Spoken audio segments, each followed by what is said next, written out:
metemos de lleno en las medidas anunciadas en el día de hoy, Facu.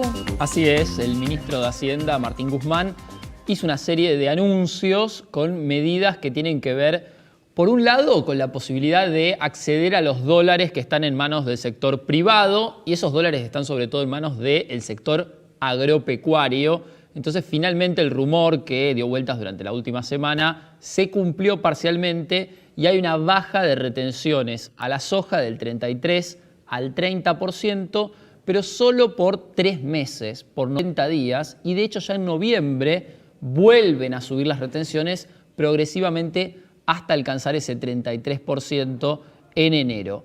Además, el gobierno se olvidó en esta medida de las economías regionales, porque si bien hay una baja de retenciones de 3 puntos, para la soja no hay compensaciones a los sectores que quizás son los más vulnerables, que son las economías regionales, de las cuales un poco hablamos ayer. Economías regionales tienen que ver con sectores productivos como por ejemplo el Valle de Río Negro o las aceitunas en San Juan o La Rioja y Catamarca. Entonces llama la atención porque hay una compensación para los productores de soja, pero no para las economías regionales, y un agravante en esta noticia que tiene que ver también con que vuelve a diferenciarse el porcentaje de retenciones, la alícuota de retenciones entre lo que son la soja procesada y el poroto de soja. Para vos que seguís mucho también el campo, ¿es mucho el porcentaje que se baja o al campo no le alcanza, no le mueve la brújula, ¿no? Como se dicen generalmente en los negocios. Claro, no es significativo en lo más mínimo. De hecho,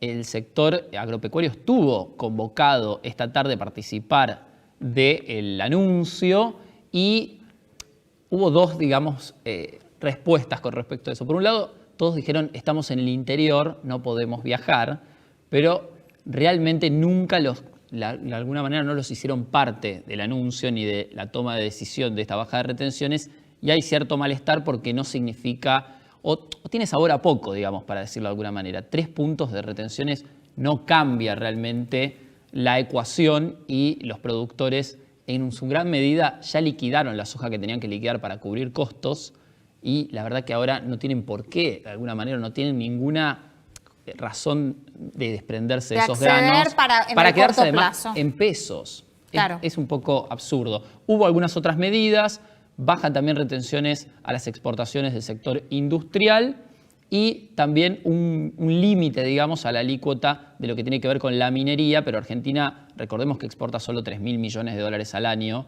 y por otro lado, algunas medidas o adelantos de supuestos proyectos de ley para incentivar la construcción. Todo con sabor a poco, me parece. Vamos a analizarlo con Marcelo Elizondo, es un consultor en economía y negocios internacionales. Marcelo, buenas noches, gracias por atendernos.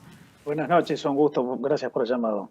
¿Cómo analizás las medidas que dio hoy el ministro de Economía, Martín Guzmán? Bueno, yo creo que la Argentina tiene problemas de fondo, de mucha data y estructurales. Y las medidas de hoy son meros paliativos que no resuelven en lo más mínimo, por lo menos 3 grandes dificultades que tiene la Argentina: un desequilibrio del sector público en contra del sector privado, una inestabilidad que afecta muchísimo el cálculo económico de las empresas y una carga regulativa congestiva dentro de la cual están las retenciones. Por lo que a mí me parece que es una búsqueda con buena voluntad de algún avance, pero que en modo alguno corrige los problemas de fondo. Si el objetivo es justamente la entrada de dólares, ¿crees que lo van a lograr? Lo más probable es que no. A ver, la única manera de conseguir dólares en la Argentina es exportar, porque la Argentina no entra en dólares por inversión extranjera directa, por desconfianza, por el marco regulativo, y no entran dólares financieros. La tasa de interés lo muestra, el mercado financiero nos deja fuera. Por lo tanto, quedan los dólares comerciales. Y los dólares comerciales es muy difícil que entren con la brecha cambiaria. El problema principal es la brecha cambiaria.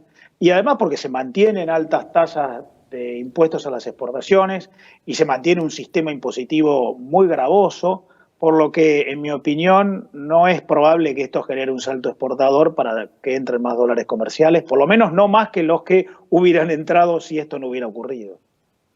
Facu. Sí, Marcelo, me pregunto cuál es el mayor problema que tiene hoy el gobierno en el sentido de está intentando con ciertas medidas incentivar de alguna manera el mercado exportador o atraer dólares. ¿Es el hecho de que son medidas inconexas desde lo que tiene que ver con el Banco Central y el nuevo cepo hace 2 semanas, pasando ahora por esta baja por solo 90 días de retenciones a la soja? ¿Por dónde ves que está el problema hoy del gobierno para encauzar la economía? A mí me parece que hemos llegado a una instancia muy grave, no solamente en el sector exportador. Lo que llamamos falta de dólares en realidad es que hay dólares pero están afuera del sistema, lo cual muestra que hay problemas objetivos de desequilibrio del sector público en contra del sector privado, de inestabilidad, de malas expectativas, de carga regulativa, de cerrazón de la economía, pero hay también problemas subjetivos vinculados con la desconfianza que tienen los actores económicos. Y eso está en los distintos resultados que nosotros estamos viendo. Por lo que el principal problema que tiene el gobierno es cómo corregir un problema de fondo que hace infinanciable al sector público, que hace que la legislación administrativa que regula la actividad económica, impositiva, laboral, sea de imposible cumplimiento y que no aliente inversiones, hace que la economía siga siendo una de las 10 más cerradas del mundo, hace que la inestabilidad sea un problema muy serio. El cálculo económico para cualquiera que emprenda en un marco de imprevisibilidad tan grande hace que los proyectos de largo plazo se terminen difiriendo o directamente rechazando. Por lo que el problema más grave es que hay un sistema, no es un conjunto de detalles, es un problema estructural de fondo que debe ser corregido, lo cual requiere un liderazgo político enorme y una legitimidad para emprender reformas que probablemente este gobierno no tiene. Sí, Marcelo, ¿cómo le va? Le hago una consulta más bien técnica, ¿no? O sea, el gobierno hace muy poco logró reestructurar el pago de buena parte de su deuda, ¿no? Y le falta reestructurar otra buena parte de su deuda, pero va a tener que cumplir igual, de hecho tiene que cumplir todos los meses con otras partes de la deuda y va a tener que empezar a cumplir con lo que fue reprogramado. Si siguen sin entrar dólares por ningún lado, ¿cómo va a ser? Yo quiero insistir en que en la Argentina no es que no hay dólares, los hay, pero están afuera del sistema y siguen saliendo. Pero no son del gobierno. No, pues claro, pero no habría problema con que no fueran del gobierno. Las economías que funcionan bien tienen un montón de dólares que no son del gobierno, pero están en el sistema, están en los bancos, están en el mercado de capitales, están en inversiones. Por lo tanto, no tiene necesariamente que ser los dólares del gobierno. Si las reservas no son muy altas, pero en realidad hay dólares en el sistema, por ejemplo, uno puede ir al mercado de capitales y tomar dólares vía financiamiento o en los bancos, o están ingresando inversión extranjera para poner en marcha proyectos, podrían haber dólares que estén en el mercado y que no sean del gobierno. El problema es que en la Argentina, por las razones objetivas y las subjetivas que mencioné, esos dólares están afuera del sistema. Están en el colchón, en la caja de seguridad, en inversiones afuera o en algún lado que no se pueden computar. Por lo que, si bien las obligaciones financieras del sector público en adelante no son muy altas, cuando uno no tiene dólares en el sistema, en el mercado formal, y tampoco hay dólares en las reservas, entonces ahí, por menores que sean los vencimientos financieros del sector público son muy menores en adelante, por menores que sean, generan mucho estrés. Del mismo modo que genera estrés pensar en cómo se van a pagar las importaciones cuando la economía empieza a recuperarse, o cómo vamos a hacer si sigue habiendo demanda de dólares del ahorrista. Sí. ¿Qué tal, Marcelo? Bueno, decís que uno de los problemas es la brecha cambiaria para que este plan pueda cumplirse y que ingresen dólares. Ahora, ¿qué queda si no? Porque desde el campo vienen diciendo que habría que unificar el tipo de cambio, pero eso sería devaluar y eso sería un golpe, justamente es lo que no quiere hacer el gobierno ahora y un golpe tremendo para el bolsillo de la gente. Bueno, es que en primer lugar, la devaluación ya se produjo. Hay cada vez menos dólares vinculados con el tipo de cambio oficial. Ya ni los ahorristas, si queremos comprar, podemos comprar en un dólar que sea muy distinto del dólar de mercado. Solamente el comercio exterior accede, paga o cobra el dólar oficial, por lo que la devaluación ya se produjo.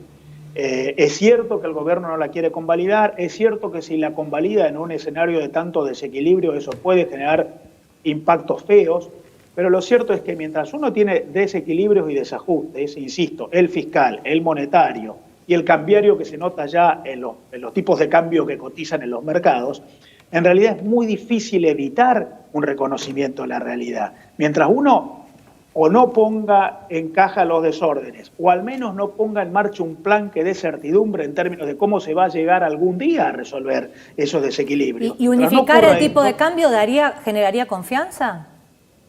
En el corto plazo generaría problemas si la unificación del tipo de cambio ocurre con los desequilibrios actuales. Si la unificación ocurre con una recuperación, o al menos un sendero indicado y con credibilidad de recuperación de equilibrios, en el mediano y en largo, por supuesto, eso generaría mucho más confianza, como pasa en cualquiera de los países de la región, donde los problemas con los dólares no existen, al contrario, sobran los dólares, porque no hay desequilibrios, hay confianza, hay un marco institucional adecuado y hay una agenda bien planteada. Facu, última. Sí, Marcelo, bien cortito en realidad. ¿Pasó lo peor o todavía la Argentina tiene que ver en los próximos meses un mayor deterioro de todo el sistema productivo y la economía en general? Eso no lo podemos saber porque hay un montón de factores que son accidentales, como qué pasa con la pandemia, qué pasa con el resto del mundo. Además, tampoco sabemos cuál es la agenda del gobierno, si se va a mantener en esta línea, si va a plantear algunas medidas más como hoy intentó anunciar.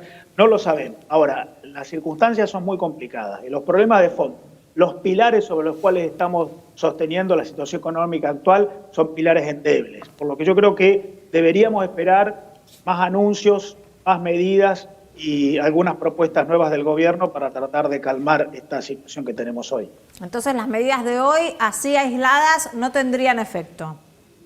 En mi opinión es muy difícil que tengan un efecto sustancial. Francamente, insisto, se requiere una solución de fondo integral, con credibilidad, y yo creo que lo de hoy no alcanza. Gracias, Marcelo. Gracias. Buenas noches. Adiós. ¿Cómo se gestó, no?